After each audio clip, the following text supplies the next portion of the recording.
أعوذ بالله من الشيطان الرجيم بسم الله الرحمن الرحيم الحمد لله ثم الصلاة والسلام على رسول الله صلى الله عليه وسلم وعلى آله وصحبه وسلم تسليما كثيرا أصبحنا على فطرة الإسلام وعلى كلمة الإخلاص وعلى دين نبينا محمد صلى الله عليه وسلم وعلى ملة أبينا إبراهيم حنيفا مسلما وما كان من المشركين tumwebaza Allah subhanahu wa ta'ala oyakyatuwadde obuwangazi n'obulamu. Tumusaba Allah subhanahu wa ta'ala obuwangazi waffe obusigaddeyo atugabirire okubeera nga tulongoosezaamu, kubanga yatugamba mu hadithu sallallahu alaihi wasallam egamba nti khairukum, abasinga obulungi mu mmwe man taala umruhu, yoyo Allah gwawadde obuwangazi nga buwanvu, wa hasuna amaluhu, naye ng'alongoosezaamu emirimu gye. Agamba nti wa sharrun minkum, ate abasinga obubi afaafaganiddwa gye muli man taala umruhu, naye yoyo Allah gwawadde obuwangazi naye agamba nti wasi amaluhu, naye ng'ayongera ku byonoono bye. Ahibati alkiram, ab'ebitiibwa abampuliriza, sooka okusaasira abo bonna abaviiriddwako abantu baabwe mu wiiki gye tukubye amabega, bagumya n'ekigambo ekigamba nti inna lillahi wa inna ilaihi raji'un, fenna twava eri Allah era eri Allah gye tugenda okubeera nga tuddizibwa. Kweteekateekako gwa mpuliriza nange ayogera, tesaawa yonna tugenda kubeera nga tumusinkana, anti yatugamba nti watilka al ayyamu nudawiruha baina nnas, bweziti ennaku bwe zijja zeetooloolera kufa abantu, busobola okukeera ku makya nga mande ekomyewo nga mwana wattu siriiwo nga toliiwo. Obulamu Allah bwakuwadde kyabbeeyi singa onaabeera omutiiriddemu n'okubeera nti olongoosa, anti yatugamba nti alladhi khalaqa almauta mu surati almulk alladhi khalaqa almauta walhayata liyabluwakum ayyukum ahsana amala. Allah ye yatutondera obulamu mwana wattu n'okufa ng'ayagala alabe muffe ani anaalongoosa. Abakosefukosefu mu mitendera egy'enjawulo n'abo balina, basaba Allah subhanahu wa ta'ala abasuuse ate era atukuze abalwadde bammwe. Tubagumya n'ekigambo ekigamba nti la ba'sa tahurun insha Allah, temufaayo oba oliawo mutukula Allah bw'abanga ayagadde. Abampuliriza abalungi, omulamwa gwaffe ogw'olwaleero tugenda kutunuulira ku kigambo oba ku mpagi y'obukkiriza egamba nti al imaanu bil yawmil akhir, okukkiririza mu lunaku lw'enkomerero. Nga n'ennyingo gye tugenda okusinga okuteekako essira y'ennyingo eyitibwa ba al khawfu, okutya olunaku olwo. Mu mbeera ey'okulutya kitegeeza kulweteekerateekera, kwesibirira ntanda. Olwaleero kukola tewaliyo kusasulwa, ate enkya tugenda kubeera mu kusasulwa tewaliyo kukola. Omwami ampuliriza, omukyala ampuliriza, omwana ampuliriza, weeteekereteekere olunaku olwo lwogenda okusinkana Allah subhanahu wa ta'ala. Allah yatugamba nti ya ayyuha alladhina amanu, abange mmwe abakkiriza, innaka qadihun, mutakabana mukola, naye ila rabbika qadihan famulaqin, mukolerere nnyo eri Allah wammwe tabaraka wa ta'ala, nga nebimukoleredde mujja kubeera nga mubisinkana. Omuddu yandisaanidde atunuulire mu myaka gye oba mu buwangaazi bwe biki byakulembeza okukola eri olunaku olufaanagana ku bwetyo. Bwe bibeera nga birungi obeere nga obitunulamu, bwe bibeera nga bibi obeeremu mu mbeera ey'okubeera nti weeraliikirira. Mu hadithi ya Abi Hurayrata radiyallahu anhu, Baka sallallahu alaihi wasallam yatugamba nti man khaafa adlaja, omuntu yenna abeera atidde akeerako. N'agamba nti waman adlaja balagha almanzila, n'oyo abeera akedde atuuka ku kiruubirirwa kye, abeera akedde atuuka ku kiruubirirwa kye. Omuntu yenna singa abeera atidde obwavu tojja mumusanga mu buliri nga yeebase, ojja mumusanga ng'azuukuse obanga ataddewo amakubo gonna aganaamujja mu bwavu. Kyava tugamba nti ala inna sil'ata Allahi al-ghaliya, abange tekiri kyekyetunze Allah kyatwagaliza kya bbeeyi, nga nekyetunze ekyo agamba nti ala inna sil'ata Allahi yal janna, nakyo ng'ekyetunze ekyo ye jjana y'ekitiibwa Allahu tabaraka wa ta'ala. Kimanyi bulungi nnyo ffenna twagala jjana ya Allah subhanahu wa ta'ala, ejjana yakukolerera, ejjana yakwerekereza, ejjana yakutakabanira. Tosuubira nti Allah subhanahu wa ta'ala ajja kuwa ejjana olw'okubeera nti wagamba nti ashhadu an la ilaha illallah wa anna muhammadan rasulullah, gw'otulaawo oleme kusaala, gw'otulaawo oleme kumusinza, otulaawo oleme kukola byayagala, la wabula oteekeddwa okubeera nga bw'oba osuubira ejjana ya Allah oteekeddwa okubeera nga okitakabanira. Nabwe abooluganda abakkiriza, owekiba Allah subhanahu wa ta'ala mu suratul hajji aya esooka n'eyokubiri, Allah yatugamba nti ya ayyuha nnaas, abange mmwe abantu, ittaqu rabbakum, mutye Allah wammwe. Lwaki? Ku lwakino kyagenda okuzzaako yagamba nti inna zalzalata saati shay'un azim, mazima akaseera ak'okuyuuguumyamu ensi eno mwana wattu kintu ekigenda okubeera nga kinene. Inna zalzalata saa, okuyuuguumya kw'ensi eno shay'un azim, kintu kinene, kintu ekitagenda kuleka kintu kyonna waggulu, emmunyenye zigenda kunkumuka. La ilaha illallah.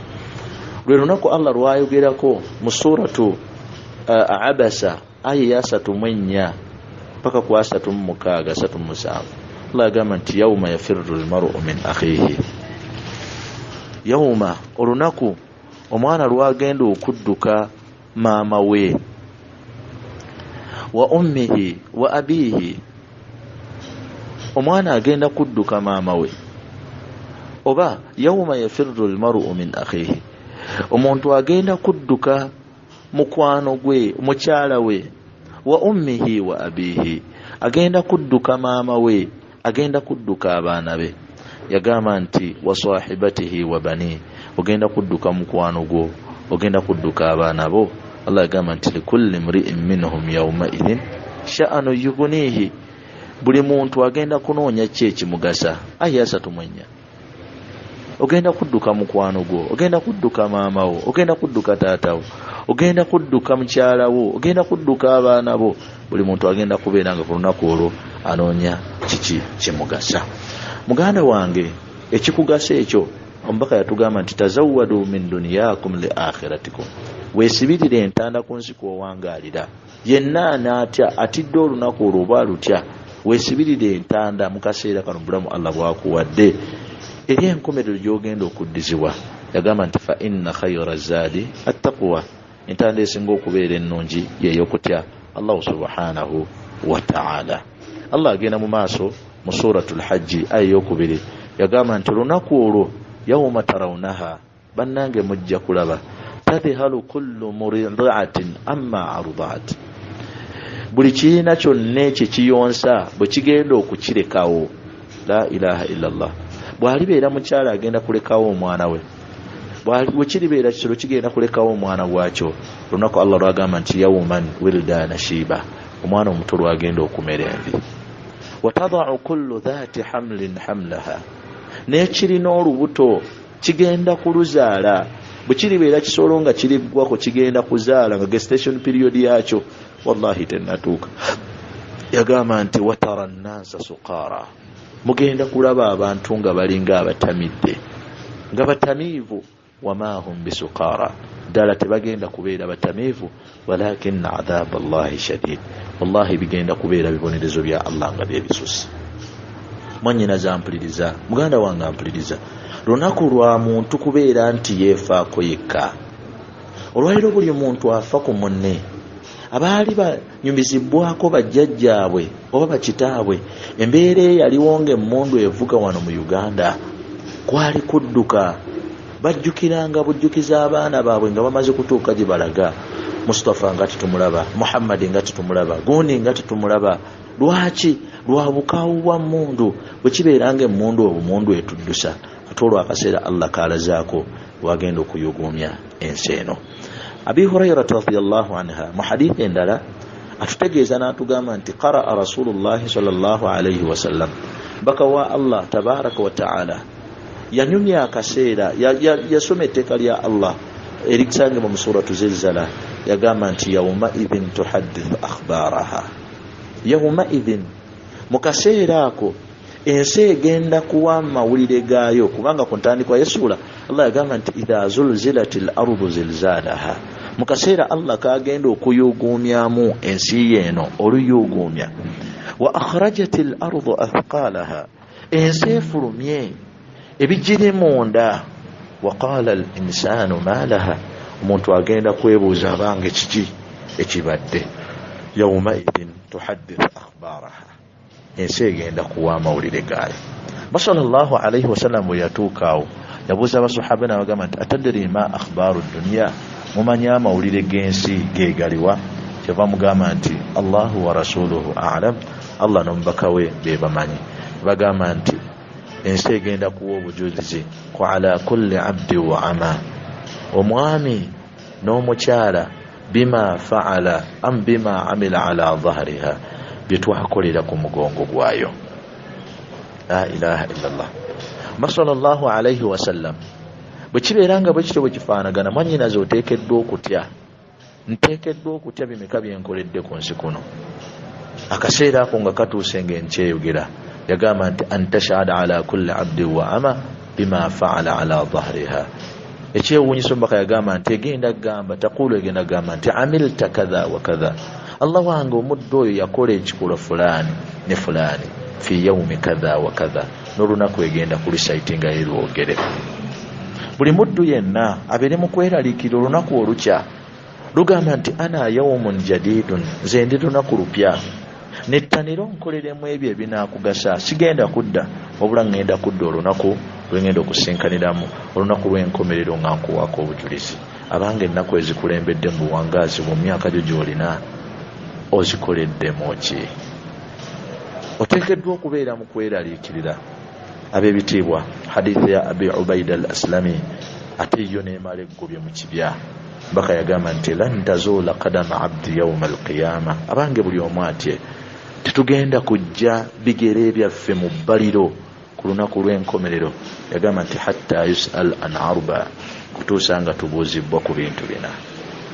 Mu bintu ebina baka yagamba nti an umrihi fima afna, Allah agenda kubuuza ku buwangaazi bwo, wawangaalira ku ki? An umrihi, Allah agenda kubuuza ku myaka gyo, emyaka gy'olina owangaalidde ku kiki ky'osinza okuwangaalirako. Oteekeddwa okweraliikirira muganda wange. Lwaki? Bali insanu ala nafsihi basira, buli muntu amanyi byakola. Walau alqa ma'athira, wallahi omanyi byokulembeza. An umrihi fima afna, Allah agenda kubuuza ku myaka gyo. Wa an shababihi fima abla, Allah agenda kubuuza ku buvubuka bwo. Allah akubuuziza ku myaka, Allah agenda kubuuza ku buvubuka. Kyovula banga bagamba nti obuvubuka ddalu, obuvubuka ddalu. Lwaki? Emyaka gy'obuvubuka gino bw'obeera waabuwala olabanga buli kintu kyonna okisobola. Bw'obeera mulenzi olabanga teri yakuli waggulu wo. Kababeere bazadde bo tebatwalanga nsonga, kabeere muntu mukulu yenna. Allah agenda tubuuza ku buvubuka. Ya laita qaumi ya'lamun, singa bannange twali tumanyi bimeka byokoledde mu buvubuka bwo. Bw'otuula wansi n'ofumiitiriza, wallahi ogenda kuwona. Allah akubuuziza ku buvubuka, Allah akubuuziza ku myaka. Bino ebintu bibiri omuntu yenna ojja kumusagamba nti seeka nkyali muto. Okufa si nsonga gye, okufa teekeddwa okweyagala. Bwe babeera bakyalo bagamba nti omuntu alina amasanyu ga mirundi ebiri. Essanyu ng'ajja mu nsi, essanyu ng'abeera wabula omwana ng'afumbirwa, n'essanyu ng'afudde. Nze embaga naye subhanallah, osanyuka naye osanyukidde otya? Sallallahu alayhi wasallam atugambye nti Allah agenda tubuuza ku buvubuka bwaffe. Ekigambo ekyokusatu yagamba nti wa an malihi min aina iktasabahu wa fima anfaqahu. Bannange muli eyo munoonya ensimbi, ne Allah agenda zibabuuzaako, mwazifuna mutya ate era mwazisaasaanya mutya? Ensimbi ennungi ze zigenda okuyingiza omuntu ejjana ya Allah. Saate ensimbi embi zezo omuddu zagenda okwejjusa agambe nti ma aghna anni maliya, ensimbi zange nazo tezingasiza. Halaka anni sultaniya, n'obufuzi bwange bwe nali neewanyisa nabwo bwe buto bwe busaanyeewo bunzikiriza. Nga Allah agamba nti khuduhu faghulluhu, mumukwate mumusibe enjegere mu bulago bwe, thumma aljahima sallu, oluvannyuma mukanyuge mu muliro. Naye ng'ani gwe bateekayo? Nsimbi zo zikufuukidde ensonga. La ilaha illallah. Muganda wange mwannyina zampuliriza, oteekeddwa okukiteekako essira obeere ng'otya Allahu tabaraka wa taala munoonyayo ey'ensimbi obeere ng'olema kugatta mu nsimbi za haram zigenda kubeera ku mutawaana.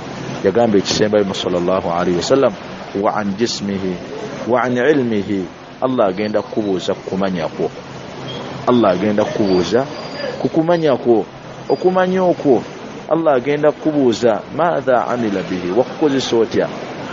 Bangi ojja kutusanga nga tulina amagezi ag'enjawulo Allah ge yatuwa, abamu bawalimu, abamu balooya, abamu ba accountant, abamu naye erimu yeeyo ogikozesezza ati bw'obeera accountant knowledge Allah gyakuwadde mulimu ki gw'okola gutunuulire. Bw'obeera looya baliwa b'owolereza bali azaamaanya. wa sallallahu alaihi wasallam yatugamba mu hadithi, natugamba mu hadith al-Qudus, Allah yagamba nti ya ibadi, abange mu abaddu bange, inni harramtu dhulma ala nafsi, ze Allah wammwe neziyizaako buli azaamaanya, waja'altuhu bainakum muharrama, nembufuulanga wakati wammwe buli haramu. Natugamba nti fala tadhalamu, temweryazaamaanyanga,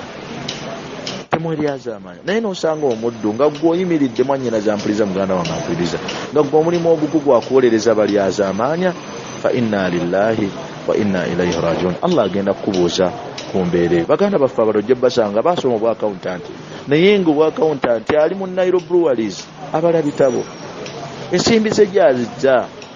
Sallallahu alaihi wasallam yagamba nti omuntu yenna anoonya ebyettunzi ng'abijja mu makuba aga haramu, akitegeere nti inna Allaha tayyib, mazima Allah mulungi, la yaqbalu illa tayyiba, takkiriza okujja kakkiriza birungi byere. Nabo kyabuluganda bakkiriza Allah agenda kutubuuza ku ilemu gye yatuwa, saate era Allah agenda kutubuuza an jismihi, ku mibiri gyaffe abange twagiwangaaliza ku ki, ebyokulya bye tubiriisiza haramu, tugiriisiza haramu, onyiridde naye ng'onyiriridde ku haramu, oteekeddwa okubeera nga weeraliikirira akaseera kogenda kuyimirira mu maaso ga Allahu tabaraka wa taala. Allah bw'anaaba atulekedde obuwangaazi obulungi, insha Allah tujja kubeera nga twongerezaako ku musomo ogwo.